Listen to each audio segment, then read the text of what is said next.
Hello, I'm Dr. Dave from RCGP Templates, and welcome to the first in a series of videos called The Other 20%. The aim of these videos is to address the annoying parts of the AKT, i.e. the statistics, evidence-based element, and then the organisational and administration side of it as well, that account for, guess what, 20% of the marks. I shortened this down to just the other 20%, so please look out on the channel for other videos as they come along. In this video, we're going to cover a really common question about sensitivity and specificity. We're going to give an example here. Please do not panic over this. So below is a table that shows data from the Liverpool trial comparing lateral flow tests to PCR tests for identifying COVID. With the following information, calculate the following: sensitivity, specificity, positive predictive value, negative predictive value, and prevalence of COVID in this test population. Do not panic. We are going to use this video to go through this question, so by the end of it, you're more confident in answering it. In addition to being able to answer this question, we're going to add in a touch about pre and post test probability as well, as this ties in with sensitivity and specificity, and so you should be able to get more of an understanding of it.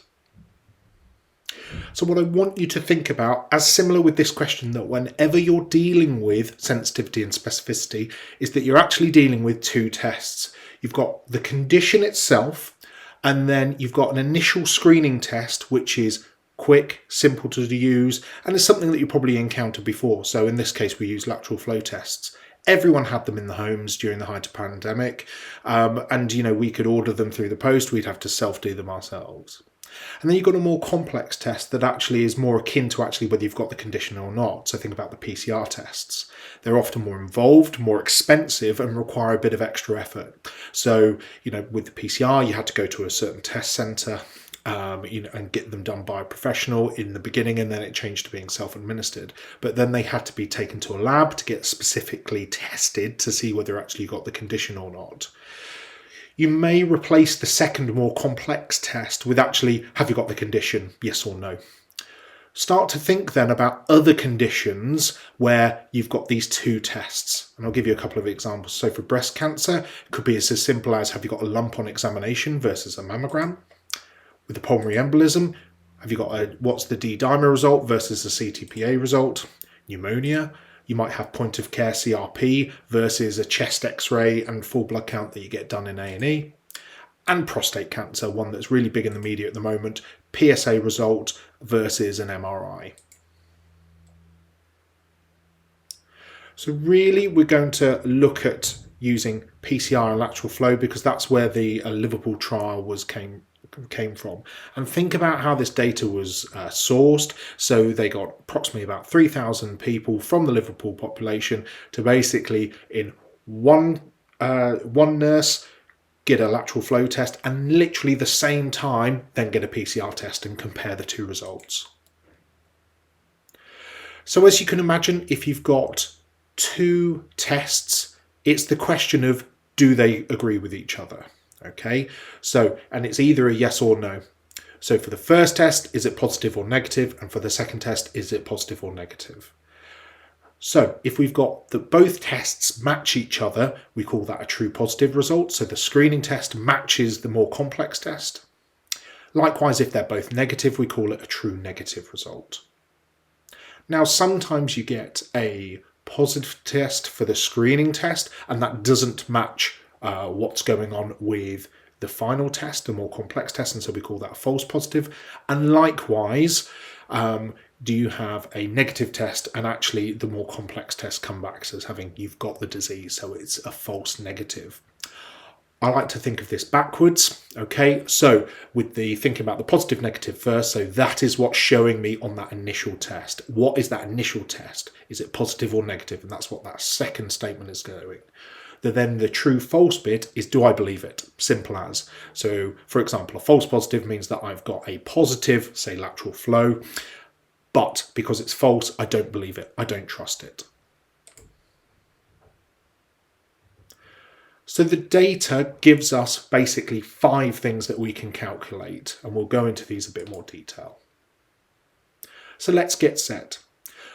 Regardless of this, we need to set it out in a table that we can easily do the calculations. And I would suggest that if you're given this data in, say, a paragraph, that you make sure that you set it out.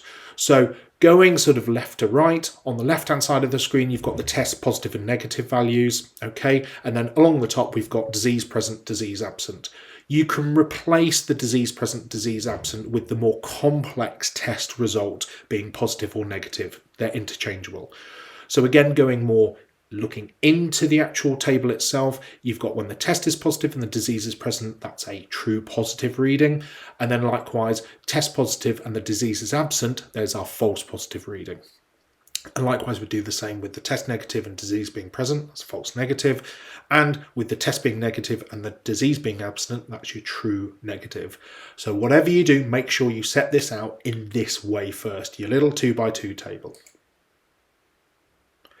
So let's start calculating sensitivity and specificity. So sensitivity is looking at how good the test is at predicting people with this condition, okay? And it's effectively the true positive value, so that top left value, over the value in that whole column that's highlighted here, okay? So true positive plus false negative. So specificity, we're looking at how good the test is ruling out people without the condition. Okay, so we're looking at the true negative reading, so the bottom right, and that's over the whole value of that column. So the true negative plus the false positive. So we've got our data here, and it's useful just to have that total at the bottom of the cell. So that's where the 45 and the 2,981 came from. So let's calculate the sensitivity, and we're looking at this column in particular. So true positive divided by true positive plus false negative, which equals 22 divided by 22 plus 23, which is 22 over 45, and gives us a reading of 0.49. To get often, now read the question. How do they want it expressed? The majority of the time they want it expressed as a percentage, but just check.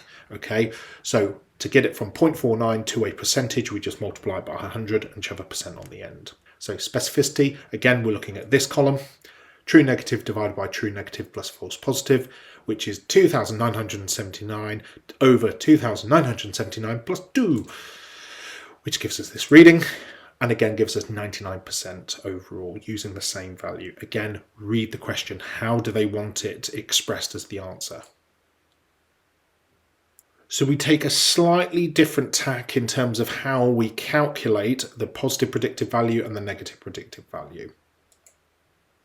So the positive predictive value is how accurate the positive result is, and we're going across the way this time, okay? So it's the true positive value divided by the total of that row, so true positive plus false positive.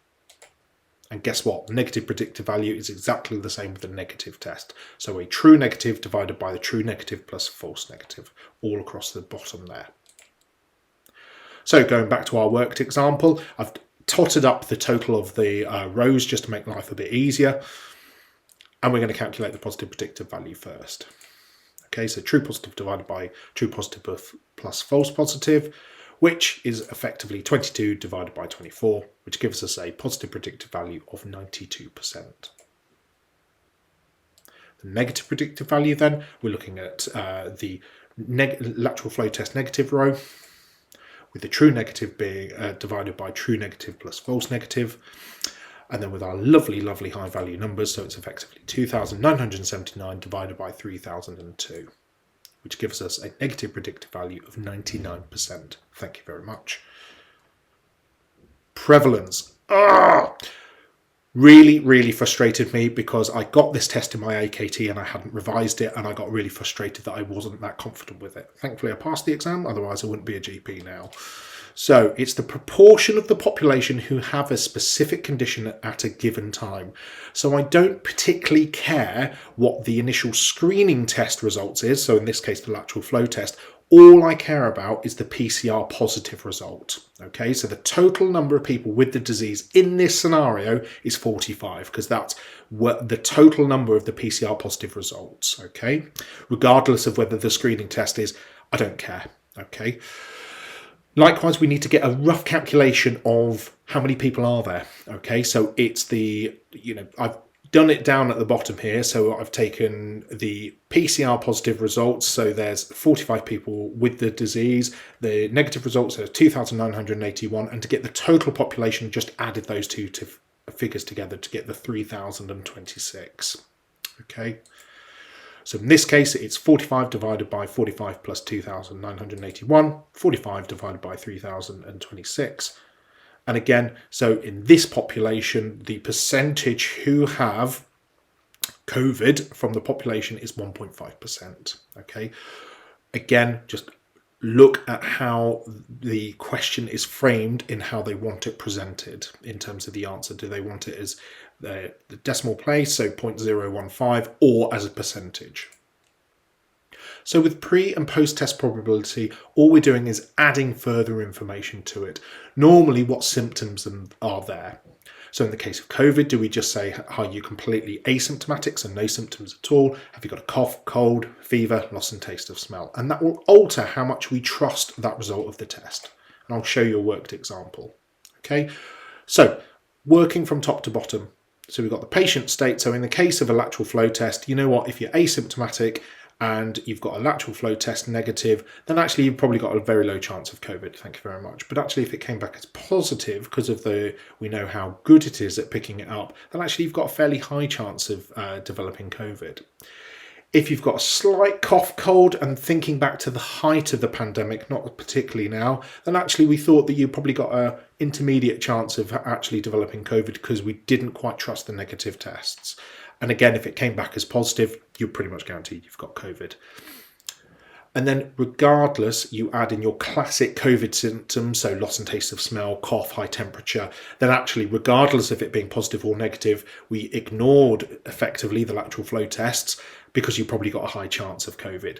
And just remember, this is the height of the pandemic that I'm sort of using this to frame. So we change it now that we've got, instead of the lateral flow test, we're using a PCR test. Okay, so just bear that in mind and thinking, well, why things have changed. Again, asymptomatic, you've got a negative test, you've got a very low chance. And that changes then if you've got some symptoms of a slight cough, cold, that actually you've got a very low chance of COVID.